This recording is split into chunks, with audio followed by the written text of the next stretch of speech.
अभी जो एक महत्वपूर्ण बात अभी आपने कही थी, हर्बल मेडिसिन की भी आपने बात कही थी, ओवर द काउंटर मेडिसिन और पेन किलर्स की आपने बात कही थी।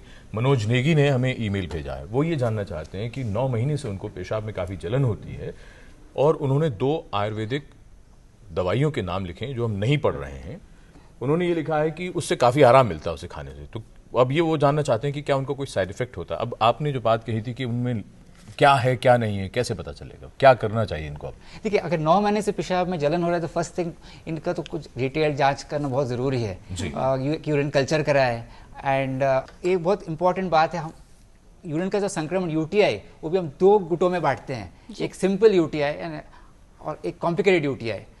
जो पुरुष को यूटीआई होता है उसे नॉर्मली कॉम्प्लिकेटेड यूटीआई माना जाता है, क्योंकि नॉर्मली उनमें नहीं होता है यूटीआई। तो इनका तो ज़रूर डिटेल में जांच करना आवश्यक है कि कोई उनका जो ट्रैक्ट है, उनका जो फिल्टर, उनका जो ट्यूब्स है, उनमें कोई खराबी तो नहीं है। कल्चर करना ज़रूरी है, उसके बाद ही पता चलेगा कि क्यों बार बार इन्फेक्शन। अदरवाइज आमतौर पर पुरुष में इन्फेक्शन बहुत कम होता है, स्त्री में ज़्यादा होता है बीमारी। जी डॉक्टर मलिक, अगर किसी व्यक्ति को सीकेडी है, क्या सीकेडी रीनल डिजीज और अगर किडनी फेलियर की बात की जाए, क्या दोनों एक ही स्थिति है? सीकेडी मतलब इरिवर्सिबल डिजीज, वो तो क्लियर है। जिसको 3 महीने से ज्यादा किडनी की बीमारी है उसको सीकेडी है और वो इरिवर्सिबल डिजीज है।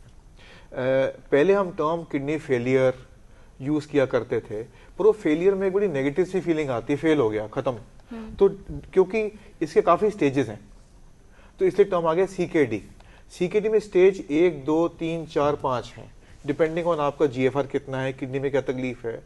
और जो सीकेडी 5 है जिसमें जीएफआर 15 से कम हो जाता है, यानी कि किडनी की काम करने की शक्ति 15% से, एक जीएफआर है, एक वैल्यू है एमएल पर मिनट, नॉर्मल इसको फिल्टर करने का रेट है, 125 देखने वालों के समझ में आया, इसको 125 नॉर्मल माना गया है, वो बहुत ज्यादा हो जाता है। इंडिया में कहें तो 100 के आसपास नॉर्मल है।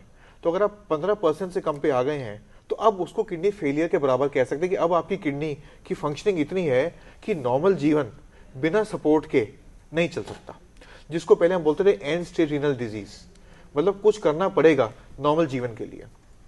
जहां तक रिवर्सिबिलिटी की बात आई, आपका मान लें कि आप सीकेडी 3 में है, यानी कि आपकी किडनी कम काम कर रही है, पर आपको पेशाब में इन्फेक्शन हो गया, आपको रुकावट हो गई, हम उसको बोलते हैं शन, एक्चुअली शनि के टाइप ना, obstruction, infection, hypertension, hypotension, BP high, BP low, रास्ता रोकना, पेशाब का इन्फेक्शन, या आपने पेन किलर खा ली, या आप सीटी स्कैन कराने गए, आपने बताया नहीं आपको किडनी की बीमारी है, उन्हें कंट्रास्ट दे दिया आपको, या आपने एक कोई एंटीबायोटिक लगवा लिया जो हानिकारक था किडनी को, तो आपकी किडनी फंक्शनिंग 50% से 30% उतर सकती है, 20 पे उतर सकती है, 10 पे भी आ सकती है, आपका डायलिसिस भी हो सकता है। पर जो शन या शनि का असर चला गया, जो कि हमेशा नहीं होगा पर अक्सर होगा, तो आप वापस अपने 40-45 पे आ जाएंगे।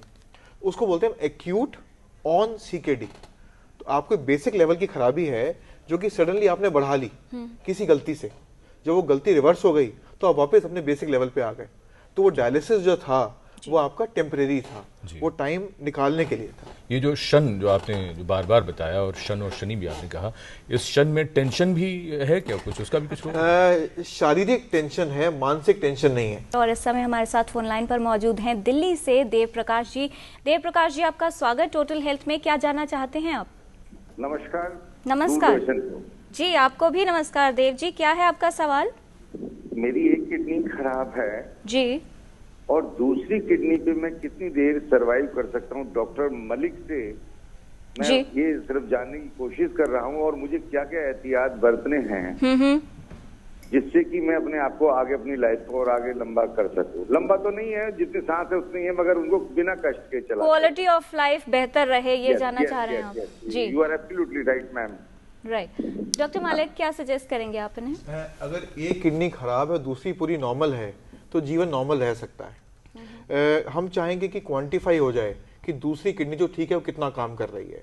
उसके लिए डीटीपीए स्कैन होता है, न्यूक्लियर स्कैन है, जो बहुत महंगा नहीं, 3-3.5 हज़ार में प्राइवेट सेक्टर में होता है, जो कि बता देगा कि आपकी दूसरी किडनी नॉर्मल काम कर रही है पहली बात, और क्या वो थोड़ी बड़ी हो गई है।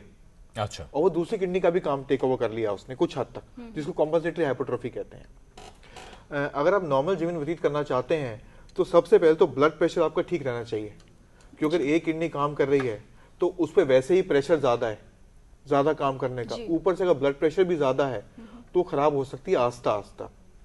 तो अपना ब्लड प्रेशर चेक करवा लें और पेशाब में प्रोटीन लीकेज चेक करवा लें और सीरम क्रेटिनिन चेक करा लें और डीटीपी करा लें। अगर ये 4 चीजें नॉर्मल हैं तो आप नॉर्मल व्यक्ति हैं, पहली बात। पर जैसे कि स्टेपनी नहीं है तो टायर पंचर होने का खतरा बढ़ जाता है जी। तो वैसे स्टेपनी नहीं है आपके पास, तो कोशिश करें कि पेन किलर्स अवॉइड करें, हर्बल दवाइयाँ अवॉइड करें। जब कभी कोई ऑपरेशन हो, कोई इन्फेक्शन हो तो बता दें ट्रीटिंग डॉक्टर को मेरी एक ही किडनी है, ताकि वो दवाइयाँ जो हानिकारक किडनी को वो ना यूज की जाएं। और हर साल किडनी का अल्ट्रासाउंड और पेशाब चेक कराते रहें, क्योंकि स्टेपनी पंचर नहीं होनी चाहिए, मतलब सिंगल किडनी। अगर इस किडनी में पथरी आ गई तो और पता न लगा, और हो सकता है पिछली किडनी पथरी से खराब हुई हो, क्योंकि अक्सर एक किडनी खराब होने के कारण पथरी होती है जी। तो दूसरी में पथरी आ गई, नहीं पता लगा तो ये भी खराब हो जाएगी जी। तो ये रहेगा। डॉक्टर कौर, हम आपसे जानना चाह रहे थे कि खाने में एकदम तुरंत क्या ऐसी तब्दीलियां किसी भी व्यक्ति को करनी चाहिए, अगर जरा सी भी कुछ खराबी आई बाद में क्या करनी है इलाज के तौर पे, वो हम बाद में समझेंगे। जी, कौन सी चीजें तुरंत जो ध्यान रखनी? यूजुअली क्या किया जाता है, जहाँ पर किसी को पता चलता है कि उसको किडनी की बीमारी है तो वहाँ पर वो अपना दूध, दही, अंडा ये सब बंद कर देते हैं। ये बिल्कुल नहीं करना चाहिए, क्योंकि कुछ हद तक ये हमें बहुत ज़रूरी है। इनफैक्ट हम जब प्लान करते हैं एक किडनी के मरीज़ के प्रोटीन का प्लान करते हैं तो हम ये चाहते हैं कि 50% इन चीज़ों से आए जी। क्योंकि हमारे यहाँ पर वैसे ही हम प्रोटीन बहुत कम लेते हैं। जी। ठीक है, तो एक तरफ ये है कि मानना है कि किडनी खराब है तो प्रोटीन के बाई प्रोडक्ट, क्योंकि किडनी निकाल रही है तो प्रोटीन कम कर दिया जाए ताकि किडनी पे जोर ना पड़े। लेकिन दूसरी तरफ शरीर की अपनी ज़रूरतें हैं जो प्रोटीन जैसे पूरा करना है, तो ये बैलेंस बनाने के लिए सबसे बेहतर तरीका होगा कि इतना ना कम करें लेकिन क्वालिटी इंप्रूव करें, ताकि उसकी यूटिलिटी जो है ऐसी रहे कि पूरा यूटिलाइज अच्छे से हो जाए। तो एक तरफ बॉडी की ज़रूरतें भी पूरी हो जाए और दूसरी तरफ किडनी पे जोर भी ना पड़े। डॉक्टर कौर, इसका मतलब ये हुआ कि प्रोटीन कितना लेना है या बाकी चीज़ों का, चाहे वो पोटेशियम हो या सोडियम हो, इनका रिस्ट्रिक्शन यानी इनको कितना लेना है, किस मात्रा में लेना है, ये सब इस बात पर भी डिपेंड करेगा कि किडनी कितना फंक्शन कर रही है, यानी कितना कार्य कर रही है। बिल्कुल, किस स्टेज पे है, किस स्टेज पर है। बिल्कुल जी। तो अब यही बात महत्वपूर्ण हो जाती है। Doctor Bhowmik, kidney disease identify हो गई, अब स्टेजिंग की जो बात हुई थी, जो डॉक्टर मलिक ने बताई, स्टेजिंग भी करते हैं CKD में, क्रॉनिक किडनी डिजीज में। उसके बाद अब डायग्नोसिस की अगर हम बात करें तो डायग्नोसिस के लिए बहुत संक्षेप में हम आपसे जानना चाहेंगे, आसान तरीके हैं, बहुत बिल्कुल आसानी से पता चल जाता है 1-2 टेस्ट में ही? जी एब्सोल्युटली। जैसे मैंने कहा कि आमतौर पर तो हम ब्लड यूरिया और क्रिएटिनिन कराते हैं जी। तो क्रिएटिनिन जैसे मैंने कहा जब 50% से कम हो जाता है फिल्ट्रेशन फंक्शन, है ना, जैसे हमने 100 बताया फिगर, आमतौर पर 80 से 100 होता है इंडिया में, तो जब धीरे धीरे घटता रहता है, जब 60 के नीचे आता है तब क्रिएटिनिन बढ़ना शुरू हो जाता है।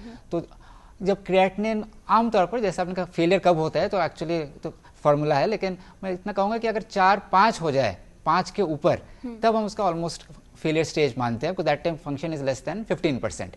और जब 15% से कम हो जाता है तब हमें डायलिसिस के बारे में सोचना पड़ता है। डायलिसिस हम ये कहेंगे इट्स अ सपोर्ट थेरेपी, हमारे गुरु हमेशा कहते हैं इट्स अ सपोर्ट। जैसा बाकी किसी मेजर ऑर्गन फेलियर का आप देखा जाए तो सपोर्ट थेरेपी नहीं है।